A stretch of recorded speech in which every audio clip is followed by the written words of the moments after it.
Amidst the picturesque farmland of central Ohio is the 1,000-acre campus of Kenyon College. In 2000, college administrators moved to protect the scenic and rural nature of the school's campus and surroundings with the formation of the Philander Chase Conservancy, becoming the only college or university in the country with a land trust. In 2013, the Conservancy purchased the 18-hole public Tomahawk Golf Course in Gambier to protect that area as a green space for the community. Inspired by the growing trend to return to simpler methods of burial, the Kokosing Nature Preserve Conservation Burial Ground was created. The 45-acre golf course was restored to native prairie, wetlands, and woodlands. Where there once stood putting greens, there are now green burials. No embalming, no concrete vaults, no synthetic fabrics. Individuals buried at Kokosing are dressed in natural fiber clothing, placed in biodegradable caskets and shrouds, and allowed to return to the earth naturally.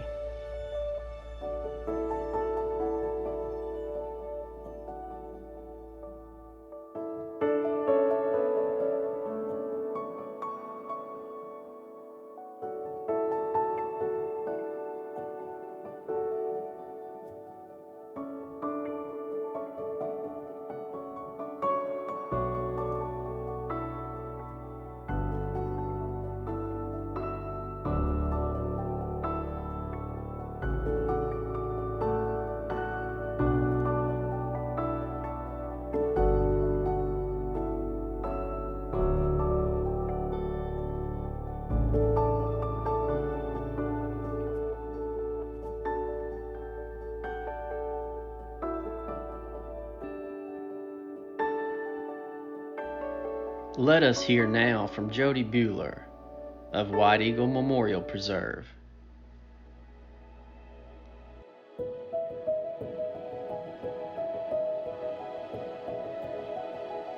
White Eagle is a 20-acre cemetery, part of a much larger stewarded parcel, 1,140 acres of Sacred Earth Foundation land in the Upper Rock Creek watershed, which is a beautiful wild place.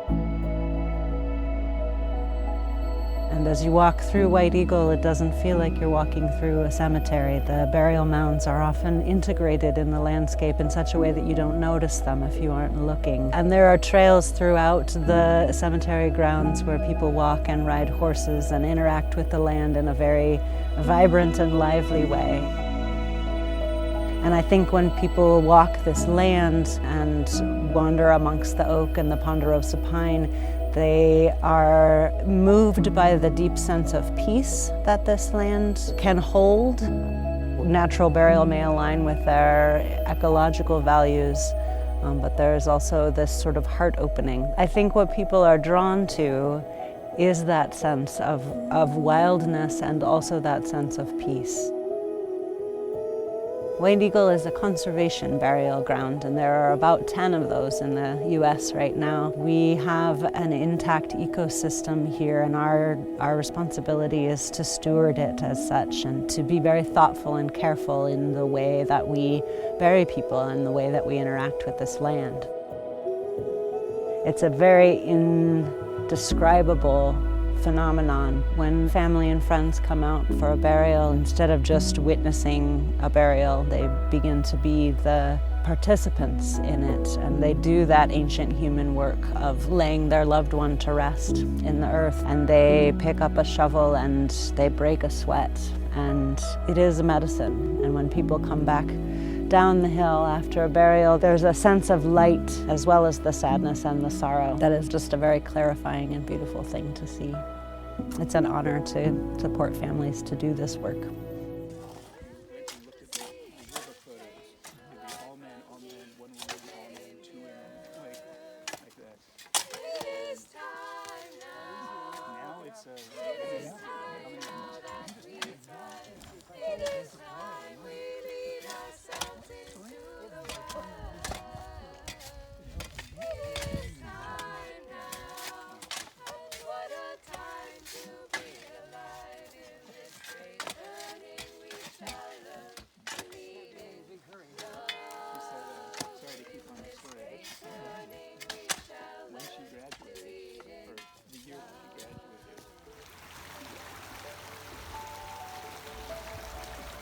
Located just outside of Asheville, North Carolina, is the Carolina Memorial Sanctuary, a beautiful natural space of woodlands, creek, meadows, and wetlands. This 11-acre nature preserve supports and reinforces the cycle of life. The staff of Carolina Memorial Sanctuary performed their first burial in July of 2016. Diagnosed with terminal cancer, Kathy Jennings was cared for at home by friends and family during her final weeks. When death came, the community gathered around her. Kathy's body was lovingly shrouded and laid out in the home where her loved ones could be with her one last time and could take the time they needed to say goodbye. Her body was transported to Carolina Memorial in her Subaru hatchback. They carried her to the spot she had chosen and laid her next to the open grave. They shared memories and read poems. They placed flowers on her body and gently lowered her into the earth. Shovels were ready for anyone who wanted to help close the grave. Some opted to even use their bare hands. When an earth mound had formed, it was decorated lovingly with wildflowers. Cassie Barrett, operations manager at Carolina Memorial Sanctuary, attests that families can be empowered to care for their own after death. To use your hands and your body to lay your own loved one to rest, to participate in this sacred act rather than simply observing it, it's everything.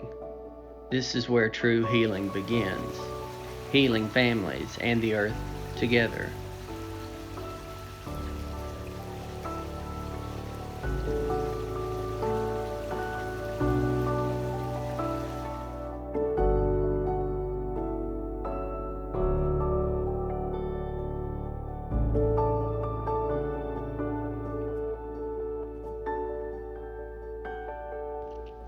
Heartwood Preserve is located on what is now a suburban corridor outside Tampa Bay. The land has been in Laura Starkey's family since the 1930s, and the 30-acre conservation burial ground was established adjacent to the 18,000-acre Starkey Wilderness Preserve. The longleaf pine ecosystem at Heartwood Preserve is considered one of the most endangered ecosystems in the United States. More than 30 endangered and threatened species, including the red-cocketed woodpecker and indigo snake, rely on longleaf pines for their habitat. It is important to note that land management practices are not changed by the presence of the conservation burial ground. Prescribed burning is still the most valuable and effective tool for restoring and managing this ecosystem, and one that the cemetery employs. Through their interactions with families and visitors, the cemetery has also found a vehicle to educate the community about this ecosystem and the need for controlled burns.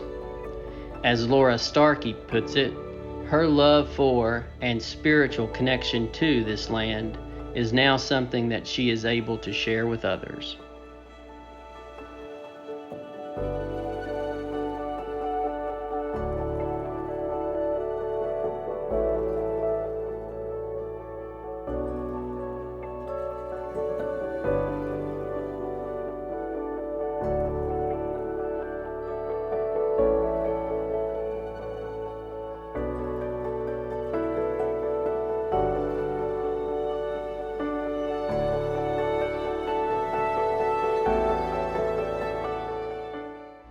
Opened in 1996 in Westminster, South Carolina, Ramsey Creek was the first conservation burial ground in the country and the inspiration which launched this movement.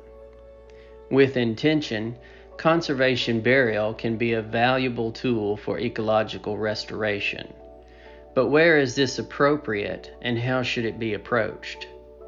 According to Dr. Campbell, with conservation burial, we really want to go beyond the idea of reducing harm to a place, where through our activities we're actively restoring the natural diversity for the site and promoting it. Now let's hear a moment from Dr. Campbell. Okay, so what is the process that we use for ecological restoration in the conservation burial ground? Well, it really begins in site selection. I think it's important that you get a site that's not so pristine that it's almost impossible to do what we do and not degrade it. On the other hand, you don't want a site that's so degraded that it's very difficult and expensive to restore. So you need a Goldilocks site, one right in the middle, where maybe there's some embedded areas of diversity, but some of the site definitely need to be restored. Number two, you need an inventory of what's there, a very close inventory to know what species you have. Aldo Leopold said to keep every cog in wheel is the first precaution of intelligent tinkering. And the inventory is very important to tell you where your trails go and where you can bury people.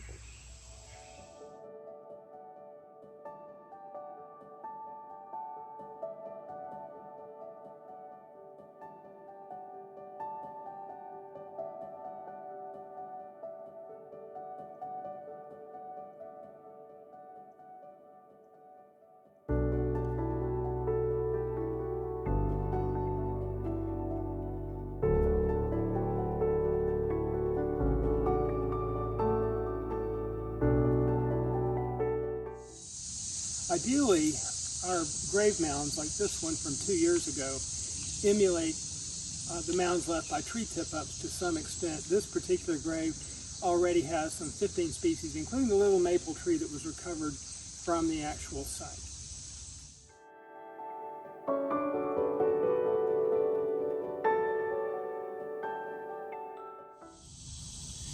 The next step is to decide what trajectory for restoration you want to take, and it may not always be obvious. It needs to be informed by what's regionally rare and what you found through your inventory. And it may go in unexpected directions. This, for example, was a 40-year-old Virginia pine thicket you couldn't walk through.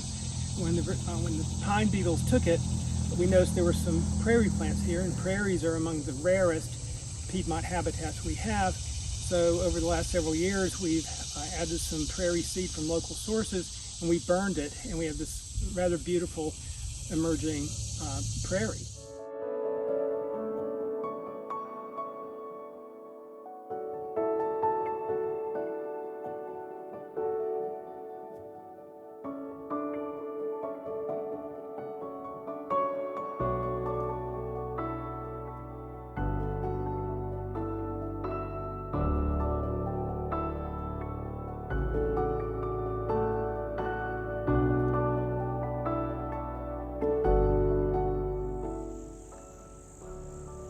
Prairie Creek Conservation Cemetery is a nonprofit community cemetery nestled in a conservation area near Gainesville, Florida. At Prairie Creek, restoration can heal more than just the land. My name's Dana Galelli, and I'm from Oviedo, Florida. And I grew up, came here in the 60s and grew up in Florida, around the woods and orange grove trees, riding horses, enjoying nature. Dana buried her daughter, Savannah, at Prairie Creek in 2020. It was a emotional and where we all came together, and I believe all of us are changed from it, all of us. Yeah. And we have probably a greater respect for life and for living. A few months later, their family came to Prairie Creek to take part in a planting day. The milkweed was a very meaningful addition for them. And just the milkweed is very special. I think to keep alive keep the memory alive of your loved one that was so precious to you, and to know the living that comes from their life, you know, the ripples of love and what they've done in their life and how they were a part of you and they had a purpose in Those ripples of love and life bring a deep sense of comfort and an intimate connection to the land for the families left behind.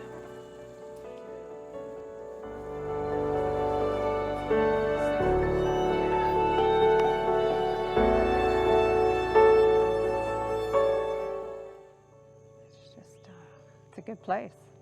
It's a good feeling, you know.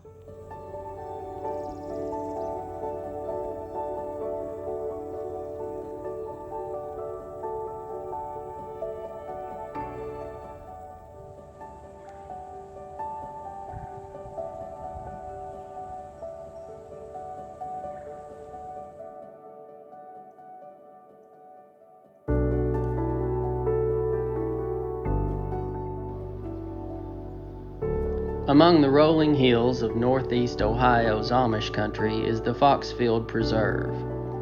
The first conservation burial ground in the country to be operated by a conservation organization, Foxfield is a subsidiary of the Wilderness Center, a nonprofit nature center and land trust. All proceeds from Foxfield benefit the education programs offered for all ages and support the conservation of approximately 3,500 acres in the region.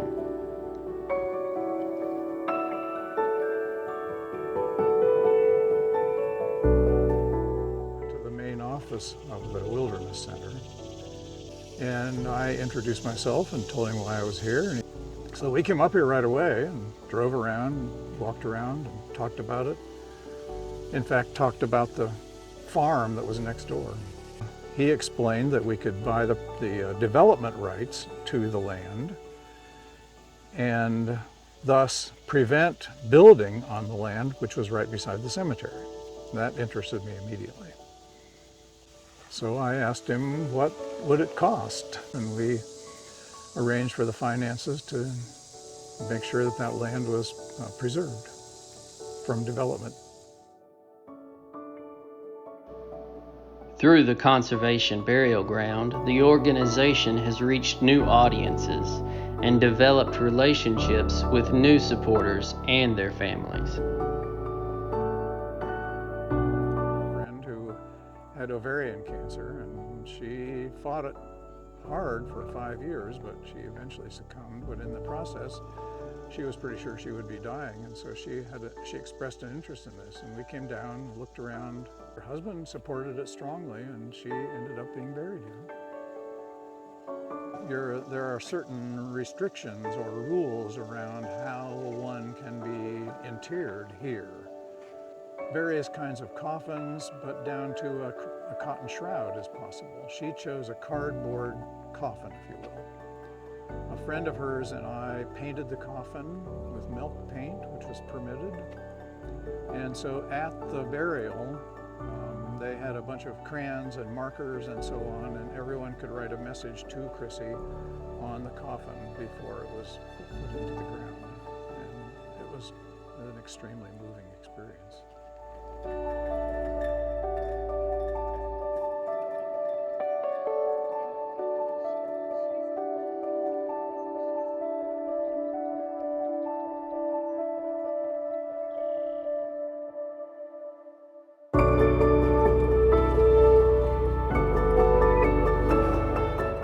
I heard about Foxfield about 10 years ago online when I was researching green burials and natural cemeteries. At the time, I wasn't familiar with the Wilderness Center, but that changed once I found it online and came out and bought a plot. I've actually become a board member and have served as treasurer for the past 5 years.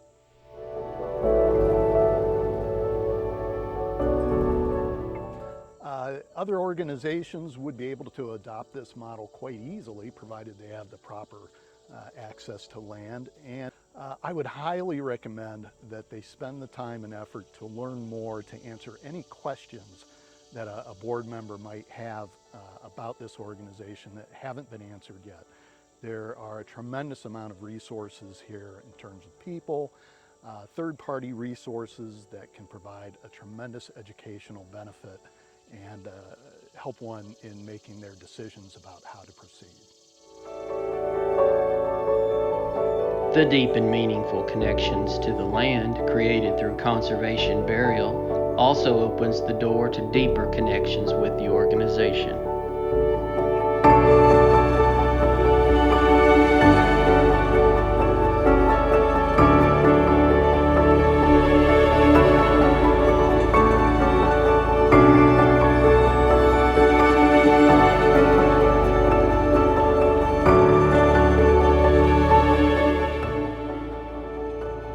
The mission of Larkspur Conservation is to preserve and restore land across Tennessee through a revival of natural burial practices that heal the earth and offer sanctuary. As a 501c3 nonprofit organization, Larkspur strives to offer accessible burial options that connect people to the land. Larkspur's 112-acre Taylor Hollow property is protected by a conservation easement held by the Nature Conservancy and contiguous to this Taylor Hollow State Natural Area. An additional 172-acre preserve will be opening to the public in the coming years, and a third 443-acre property is in development with an easement accepted by the Ten Green Land Conservancy.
Conservation burial grounds serve as gateways, allowing the general public to engage with land trusts in a unique way. The common thread of death binds us all to each other and to the natural world. When environmental conservation, protection, and restoration become ritual, hearts can be healed along with the land.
Land Matters is a conservation consulting team working with land trusts and community groups around the country on conservation burial projects.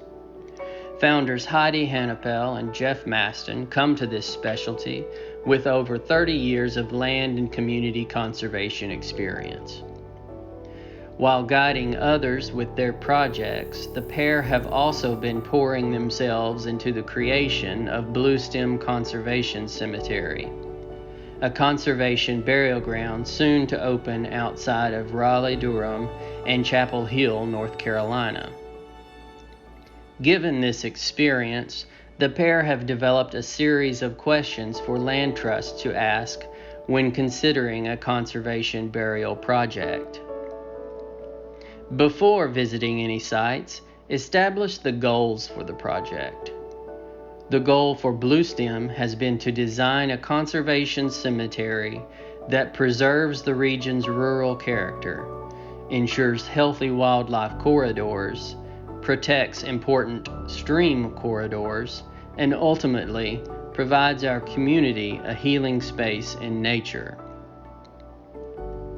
Having established goals, begin looking for a piece of land that provides a sense of place.